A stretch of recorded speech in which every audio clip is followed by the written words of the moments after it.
ರಾಜಕೀಯ ತಿರುವು ಪಡ್ಕೊಳ್ತಾ ಇರುವಂತಹ ವಿವಾದ ಹನುಮಧ್ವಜ ಕೆಳಗಿಳಿಸಿದಂತಹ ವಿಚಾರ ರಾಜಕೀಯ ತಿರುವು ಪಡ್ಕೊಳ್ತಾ ಇದೆ. ಕೆರಗೋಡುಗೆ ಭೇಟಿ ನೀಡಲಿದ್ದಾರೆ ವಿಪಕ್ಷ ನಾಯಕ ಆರ್ ಅಶೋಕ್. ಮಂಡ್ಯದಲ್ಲಿ ಬೃಹತ್ ಪ್ರತಿಭಟನೆಗೆ ಮುಂದಾಗಿದ್ದಾರೆ ಗ್ರಾಮಸ್ಥರು. ವಿವಾದಿತ ಸ್ಥಳಕ್ಕೆ ವಿಪಕ್ಷ ನಾಯಕ ಅಶೋಕ್ ಭೇಟಿಯನ್ನ ಕೊಡ್ತಾ ಇದ್ದಾರೆ. ಈ ಮೂಲಕ ರಾಜಕೀಯ ತಿರುವು ಪಡ್ಕೊಳ್ತಾ ಇದೆ ವಿವಾದ.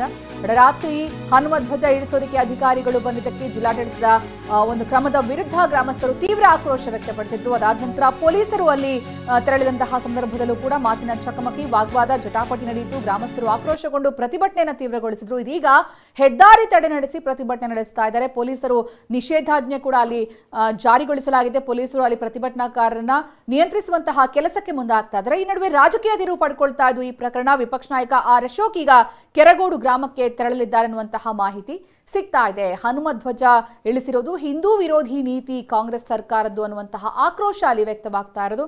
ಒಂದು ಹಂತದಲ್ಲಿ ನೀವು ಧ್ವಜವನ್ನ ಕೆಳಗಿಳಿಸಬಹುದು, ಅದು ಹಾರೋದನ್ನ ತಡೆಯಿರಿ ನೋಡೋಣ ಅನ್ನುವಂತಹ ಚಾಲೆಂಜ್ ಅನ್ನ ಹಾಕಿದ್ರು ಅಲ್ಲಿ ಗ್ರಾಮಸ್ಥರು.